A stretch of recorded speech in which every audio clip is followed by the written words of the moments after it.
I don't think it's just me who has been wondering where all of our democracy has been going recently. It really does feel like it's just been one thing after another.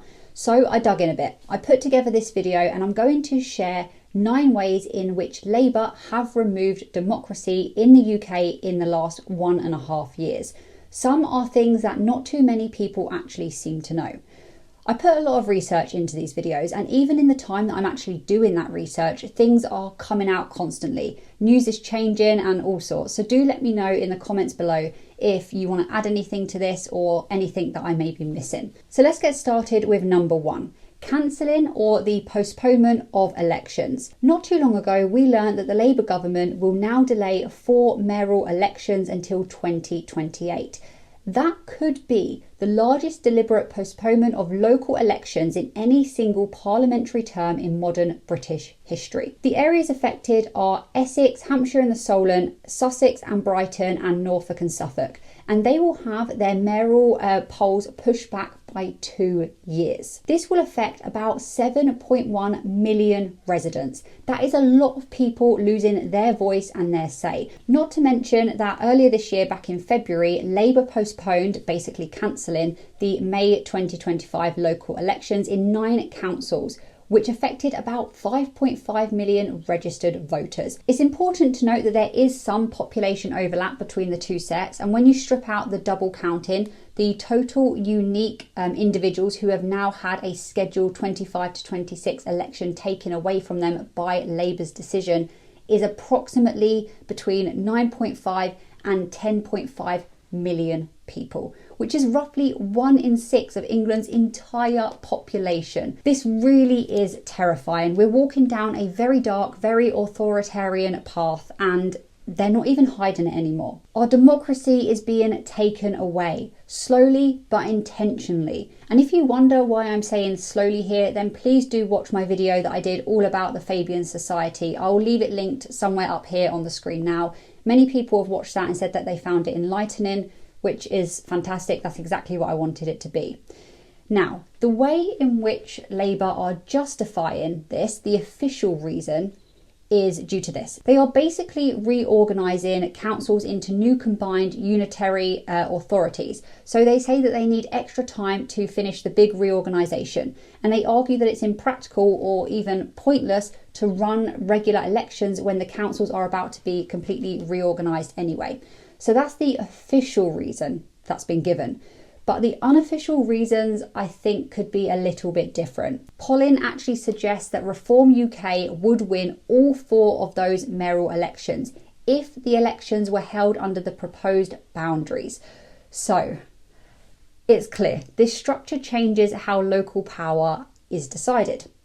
And that setup generally favours Labour. Here's why. Number 1 is that bigger voting areas help Labour. Now, merging Labour-leaning towns and cities with Conservative-leaning rural districts means that the larger population centres dominate the vote. Councils that the Conservatives used to win can now flip to Labour under the new boundaries. Number 2 is more mayors mean more Labour wins. So replacing lots of small council elections with a single high-profile mayoral election benefits Labour because mayoral races are more partisan and branding driven. Areas with mixed politics often end up with a Labour mayor. That's just kind of how it works. And lastly, delays protect existing Labour control. By postponing votes until after reorganisation is complete, Labour avoids local elections at a time when they might actually lose ground. It freezes the map while the new, more favourable structure is built. Now, I know this isn't the exact same situation, but Britain did manage to run a full national general election less than 2 months after VE Day on the 5th of July 1945, while the Second World War was still ongoing in the Pacific. That was a vastly more complex logistical effort than just a few mayoral elections, and it happened at a time, remember, when there was no modern technology, no digital systems, and a major nationwide disruption. So if we could do that back in 1945, why on earth can't we organise 4 mayoral elections, mayoral votes in 2026? Are Labour doing this because they're scared of losing? It just seems really a bit too convenient here. So then that leads you on to wonder about the next general election. I personally wouldn't be too surprised if we get closer to the time and we're told that there's some unforeseen circumstances that are going to require the general election to be cancelled or delayed. Okay, now those are out the way, let's move on to the second way in which Labour have removed our democracy since they were elected. Tougher online hate speech, prosecutions and free speech erosion. I think this might be the most worrying of all, actually. Since taking power in July 24, Labour has repeatedly shown that free speech and equal policing only apply when the right people are speaking. We've seen this big time. You can easily get jail time now for hurty words online. Just some key examples here would include Lee Dunn, who got 8 weeks, Lucy Connolly, who got 31 months, Tyler James Kay, who got 38 months, and Jordan Parler, who got 20 months. All of these happened after the Southport incident, which is easily one of the most heinous and truly heartbreaking things that I've heard about for a long time. The country was not only shocked, but the whole country was very sad and angry, and it just should not have happened. Bear in mind that under the same system, rapists and other serious criminals, who are actually the people following through with actions, not just anger on screens, get less jail time. And there are many examples of this. You can look some up. Those prosecutions happened shortly after Southport, during a period of rapid online speech and riot-related arrests that the incoming Labour government supported. I believe this led to over 1,000 arrests and 118 jailings by mid-August, but please do double check those figures just in case. Oh, and this is also happening, of course, for people voicing concerns about immigration and other general matters, you know, in a way that's maybe slightly more irate in tone. I'll give a few more examples actually of the free speech issue while we're here. Just days after Labour took power, again in July 24, they stopped the Higher Education, the Freedom of Speech Act 2023 from coming into force. It was supposed to start on August the 1st, but Labour's Education Secretary Bridget Phillipson immediately put a hold on this. This act was passed under the previous Conservative government, and it was designed basically to strengthen protections for free speech on university campuses around the UK. Labour, however, paused it because it was seen as being too troublesome, potentially enabling harm, basically hate speech, and diverting university resources from student welfare. That was kind of the reason they did that. The issue is, universities, as you'll probably know, are typically very left in general. They have a strong left-leaning monoculture among students and among staff. I personally remember being at university during the 2015 Brexit vote, and I remember seeing only pro-Remain things. And there was not a single person speaking about leaving the EU or sharing information so that you could actually make an informed decision for yourself. It was all very, if you want to leave, then you must be racist, that kind of tone. And as a young person with many friends, this is of course super daunting. The same thing is happening now with the gender stuff and the Palestine stuff. Anyway, since then, Phillipson and Labour spent a year reviewing and watering it down, mainly by scrapping the right to sue universities. And then they brought the weakened version into force on the 1st of August 2025. One more example is how Labour appealed the High Court ruling and how they continue to crack down on protests. In the UK, the right to protest peacefully is a vital part of democracy. But after disruptive climate protests in 2019 to 2022, for example, the Extinction Rebellion, blocking roads and all that, the Conservative government actually passed 2 laws to give police more power to stop these from happening.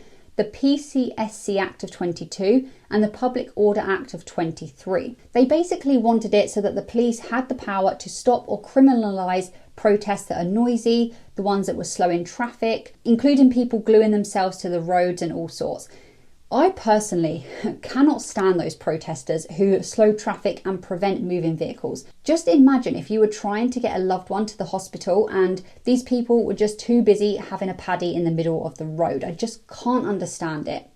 You know what really makes little sense actually now I think about it? Is that these people, these protesters, will be out holding up traffic to make sure that everyone knows that the planet is dying, due to the greenhouse gas emissions from cars. And while they actually hold up the traffic, those cars are releasing more CO2 and other greenhouse gases when the car is idling on or moving very, very slowly than if those cars were doing the normal 30 to 60 miles per hour. So that doesn't really make sense. Anyway, back to the point. The High Court then said, no, this cannot be, as parts were actually deemed unlawful. Basically, some thresholds and rules were just too vague and broad. And they said that the rules let police clamp down on peaceful protesters for no clear or lawful reason. Okay, makes sense. People should have the right to protest. And so their judgment was called a win for democracy. Surprisingly, by everyone except the incoming Labour government. In December 24, Labour appealed the High Court ruling to reinstate the struck down parts, arguing police needed them for public order. By the way, Labour and Keir Starmer were very, very clear that they saw these acts as draconian, meaning overly harsh, heavy-handed laws that give the state too much power, and therefore harmful to democracy, before the 24 election, positioning themselves as the party that would protect protest rights. But then we saw that right after winning power, they've done the opposite, and they've not actually helped to protect free speech at all. However, the courts then ruled that the harsher protest restrictions were unlawful, and in mid-25 the government decided not to take the case any further. So the appeal has basically now ended, and the police must meet the higher serious disruption thresholds again before shutting down protests. Some people will definitely say that individuals have been arrested at more of the right-wing protests since this, when there actually hasn't been any grounds to do so. Certainly not what I would view when I've seen videos of this sort of thing, that I would view as serious disruption anyway. Another thing, the Online Safety Act, now being strictly enforced under Labour. This gives Ofcom new powers over what can actually appear online. Platforms can basically, different platforms can basically be ordered to remove content branded as harmful and fined if they refuse, and it's the regulator who actually gets to decide what harmful means. So what is or what is not harmful is not really bound by any logical rules. This leads on to the next one perfectly. So number 3, two-tier policing. This is a big one for a lot of people, I think. There are a variety of examples of this as well. So let's just start with the flag police. We've seen many, many examples of St. George's flags being ripped down from public places. As you know, the reasons given is that they are seen as offensive and anti-immigrant. These quick grabs, taking down the flags, regularly end in shouting matches and sometimes even arrests. Meanwhile, we see in the same cities burglaries and stabbings get slow or no response. And also we've seen time and time again that Palestinian flags have flown untouched for months on end. Next is how protests are being treated very differently. Pro-Palestine marches in London of 24-25 saw 300,000 plus people and barely 100 arrests.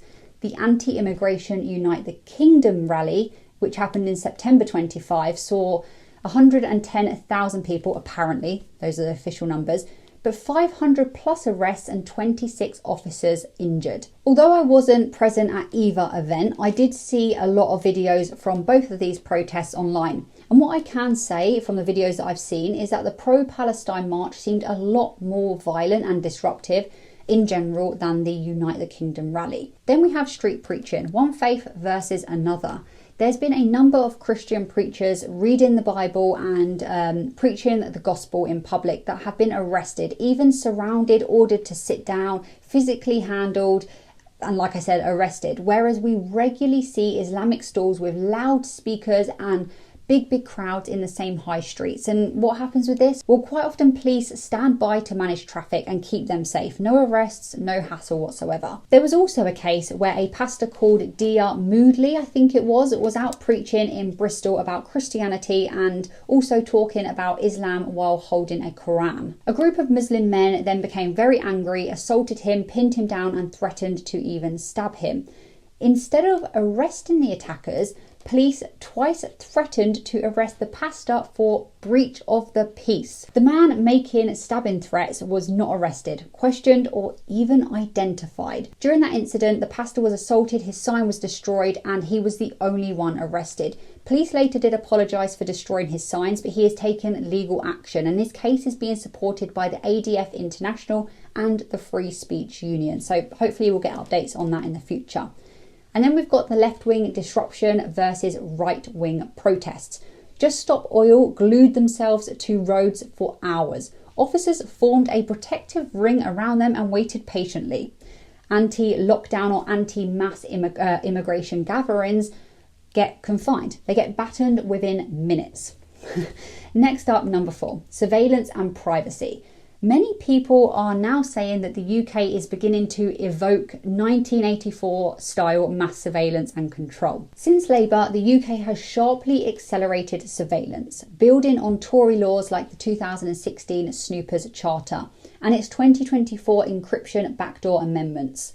Let's break down what's actually happened on this topic since Labour got in, because you may not know all this and it's kind of surprising. Firstly, this massive push that we're seeing for digital ID, the Brit card.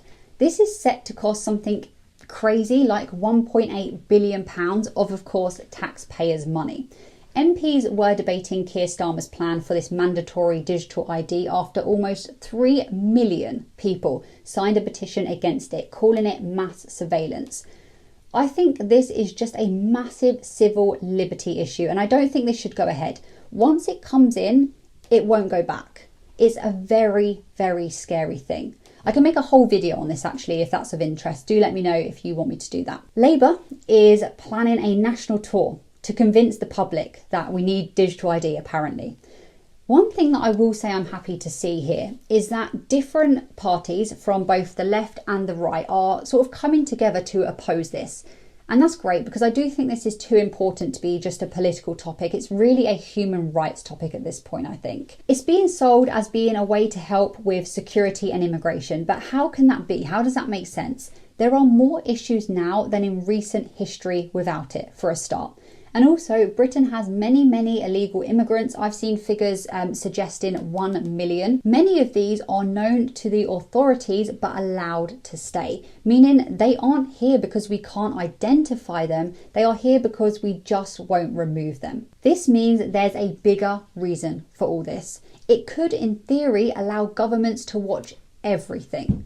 What you buy, if you can vote, where you go, who you interact with, where you work. And with this, of course, comes the ability to switch on or off your capability to do these things freely. China is a great example. They now have a government-controlled digital identity and social credit system that links citizens' online and real-world behaviour to state monitoring. This enables the authorities to track activity and impose restrictions such as limiting travel, financial access, or online participation even. Do have a look into some examples of what's actually happened to individuals over there and then think about whether you want that same thing to happen here in the UK. Tony Blair tried this exact same thing, by the way, pushing through digital ID 20 years ago. It's even his son Ewan that has a tech company called Multiverse that will probably financially benefit from this if it goes ahead. I'm worried about this one immensely. Suddenly our rights could only become privileges.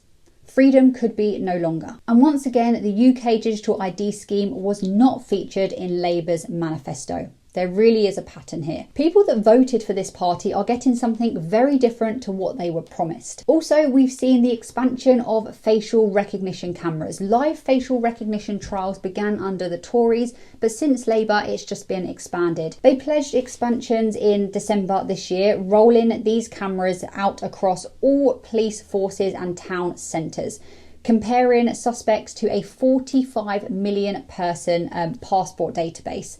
And councils are also deploying hundreds more drones for spy in the sky type monitoring of antisocial behaviour, supplementing understaffed police. For example, thermal imaging in parks. Again, this sounds good in theory, right? To get the bad guys.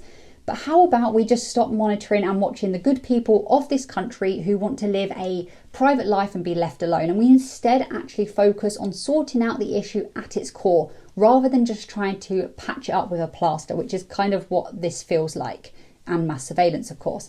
We've also got the CBDC, which is a digital pound. Trials are being sped up for this one too. This will all tie into the digital ID system. What if we have a situation where suddenly the government could limit how much you spend on what each week? They could say fuel and meat are bad for the environment, so actually each household can only spend £50 a week on these. Okay, let's move on. Number 5, courts and justice. We already know the very, very scary plan with juries being scrapped. To break this down to its bones, really, this is the removal of an 800-year-old British right. It's something that David Lammy wants in order to work through the backlog of cases. There's a lot to say on why this just wouldn't fix the backlog, but I won't dive into it because I actually did a whole video on this that I will leave again linked on the screen somewhere, wherever it goes. But this would be the removal of jury for crimes that are likely to carry a sentence of 3 years or less. This would remove the right to be judged by a group of your peers, which helps to remove bias, and would instead shift all of that say, the entire say, to just one judge. That could, in theory, be biased or even politically driven. Number 6. The Chinese super embassy in London. Labour are expected to approve a massive new Chinese super embassy beside London's financial district, despite national security warnings that it could actually facilitate surveillance of Hong Kong activists, hacking and even foreign influence. A foreign state foothold in London that could be used for spying, surveillance and political interference. Our sovereign control over our democracy would be weakened. Another country could secretly gather information on our citizens and our politicians. They could use that information to influence political decisions. British voters and lawmakers may not be then fully in control anymore. The UK government could feel pressured or intimidated when dealing with China. Activists or critics of China in Britain may be scared to speak freely. More people really need to be aware of this one. Number 7, silencing inside the Labour Party. You may not have known this, but when Labour got in power back in the summer of 24, they introduced a new piece of legislation called the House of Lords Hereditary Peers Bill 2425, I think. This bill aims to remove the automatic right of the remaining 92 hereditary peers to sit in the House of Lords. Hereditary peers, by the way, like the name suggests, are just members of the House of Lords who have inherited their title through family. Those 92 peers were a mix of different political affiliations, mostly Conservative actually, but some were independent and a few were Labour or represented other parties.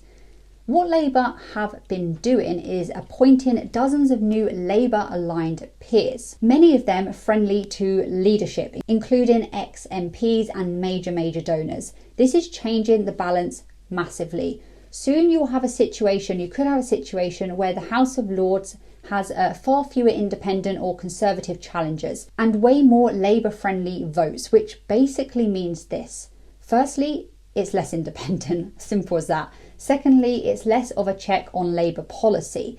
And thirdly, it's becoming more of a yes chamber for the government. Strong democracies rely on two critical protections: internal debate within political parties and external scrutiny from Parliament. Labour is weakening both, and that erodes British democracy. Number 8. Tolerance of Sharia courts. Labour continues to tolerate unregulated Sharia councils operating as a parallel legal system, undermining the principle of one law for all and weakening equal rights and democratic accountability in the UK. They are fundamentally different from UK courts.